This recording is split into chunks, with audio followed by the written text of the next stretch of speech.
মাদ্রাসাতুল ইনসাফ কর্তৃক আয়োজিত নবীন বরণ ও সবক উদ্বোধন অনুষ্ঠানে উপস্থিত আছেন আসিফুল্লাহ কারামগঞ্জ ও উপস্থিত আছেন আমার প্রাণপ্রিয় তালিবুল ইলম ছাত্র ভাই বোনেরা।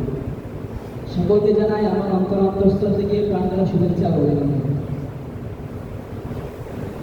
আমি মোহাম্মদ রবিউল ইসলাম। আজ থেকে শুরু হলো আমার ইনসাফ কাফেলার সাথে পথ চলা। 2014 সাল থেকে শুরু হয়ে আসছে ইনসাফ পরিবার নামে একটি মাদ্রাসা, যার নাম হলো মাদ্রাসাতুল ইনসাফ। যে মাদ্রাসাটি দীর্ঘদিন যাবৎ দ্বীনের খেদমত করে আসতেছেন, যার প্রমাণ আমরা দেশে বিদেশে তাকাইলে দেখতে পাই। যত দূরে যাই না কেন, যে কোনো মাদ্রাসায় যাই না কেন, চট্টগ্রামের দিকে যদি ফেরিতে যাই পাবো আমরা ইনসাফ মাদ্রাসার ছাত্রদেরকে। গাজীপুরে যাব সেখানেও পাবো, বসুন্ধরায় যাব সেখানেই পাবো। বাংলার যে কোনো অঞ্চলে থাকুক না কেন, সেখানে অত্র মাদ্রাসার সুনাম পৌঁছে গেছে। এই পাহাড়ি তলদেশে ধীরে ধীরে গড়ে ওঠা একটি মাদ্রাসা এত সুনামের সহিত, এত সুন্দর পরিবেশে, মনোরম নিরিবিলি পরিবেশে শিক্ষা দান করতেছেন।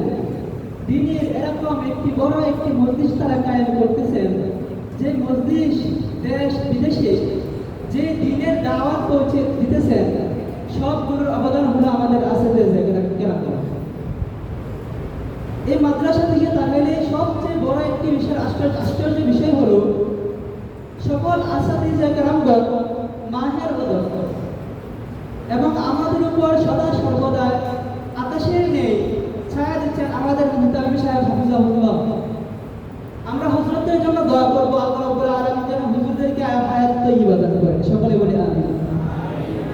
অত্র মাদ্রাসায় যে কারণে আমার মন কেড়ে নিয়েছে, বিষয়টি হলো যখনই আমি অত্র মাদ্রাসায় পা রাখি, আমার সাথী ভাইয়েরা, আমি নবীন কিন্তু তারা প্রবীণ হওয়া সত্ত্বেও আমাকে তারা আপন করে নিয়েছে ভ্রাতৃত্বের বন্ধু, যে বন্ধন কখনো ভোলার মতো নয়।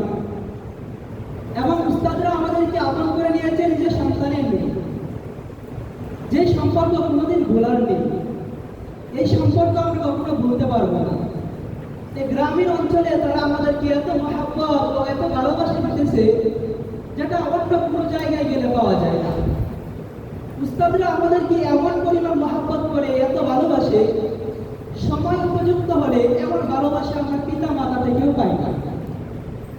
এবং ছাত্র ভাইয়েরা, প্রবীণ ভাইয়েরা আমাদেরকে এমনভাবে সাহায্য করতেছেন, এমনভাবে আমাদেরকে মহাব্বত করে, সময় উপযুক্ত হলে এমন মহাব্বত, এমন ভালোবাসা নিজের আপন ভাই থেকেও পাই না। তাই আমি অত্র মাদ্রাসায় দূর থেকে যা ভেবেছিলাম বা দূর থেকে যা দেখেছিলাম, এসে দেখি তা নয়, তার চেয়ে ভিন্ন। দূর থেকে ভেবেছিলাম হয়তো একটি মাদ্রাসা, কিন্তু এসে দেখি না, এ তো এক জান্নাতের বাগান, এলেমের এক মহাসাগর। তাই তো আমি রূপ দিয়েছি এলেমের সাগরে, এলেমের এক ফুটা অন্বেষণ করার জন্য। সকলে দোয়া করবেন যেন আমরা সকলে এই জান্নাতি বাগানের মৌমাছি হয়ে থাকতে পারি। সকলে বলে আমিন। এবং আমরা নবীন প্রবীণ সকলে হাতে হাত রেখে ভ্রাতৃত্বের বন্ধনে আবদ্ধ হয়ে যেন এই ইনসাফকে সামনে অগ্রগামী করতে পারি, আল্লাহ রাব্বুল আলামিন আমাদেরকে সেই তৌফিক দান করেন। এবং আসিফুল কেরামের কাছে আমাদের আকুল অনুরোধ হলো, নবীনদের পক্ষ থেকে আমাদের অনুরোধ হলো, আমরা নতুন এই মাদ্রাসায় এসেছি, এই মাদ্রাসার আইন সম্পর্কে আমাদের অনেকেরই জানা নেই। তাই নতুনদের মধ্য থেকে যদি কোনো বেয়াদবি পরিলক্ষিত হয়, দয়া করে আমাদের ক্ষমা দৃষ্টিতে দেখবেন। এবং প্রবীণ ভাইদের কাছে আমাদের অনুরোধ হলো, অনেক কিছুই আমরা জানি না, বুঝি না। যারা নতুন আছে তাদেরকে আমরা বুঝিয়ে দিব ইনশাআল্লাহ। আল্লাহ রাব্বুল আলামিন আমাদের এই ইনসাফকে, আমরা যেন ইনসাফকে সামনে নিয়ে অগ্রসর হতে পারি, আল্লাহ রাব্বুল আলামিন আমাদেরকে তৌফিক দান করুন। এখন আমার বুক ফুলে এই কথা বলতে কোনো বাধা হয় না যে আমি ইনসাফের ছাত্র, আমি ইনসাফ পরিবারের একজন ফ্যামিলি, আমি ইনসাফ পরিবারের একজন সন্তান। আমাদের প্রধান পিতা হয়ে আছেন মুফতি মাহমুদুল হাসান ফজল সাহেব দামাত বারাকাতুহু, যিনাদেরকে আমরা কখনো ভুলতে পারবো না।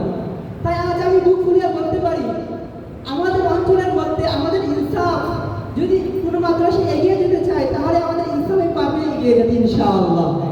আল্লাহ রাব্বুল আলামিন আমাদেরকে তৌফিক দান করুন। ওয়া আখিরু দাওয়ানা আলহামদুলিল্লাহি রাব্বিল আলামিন।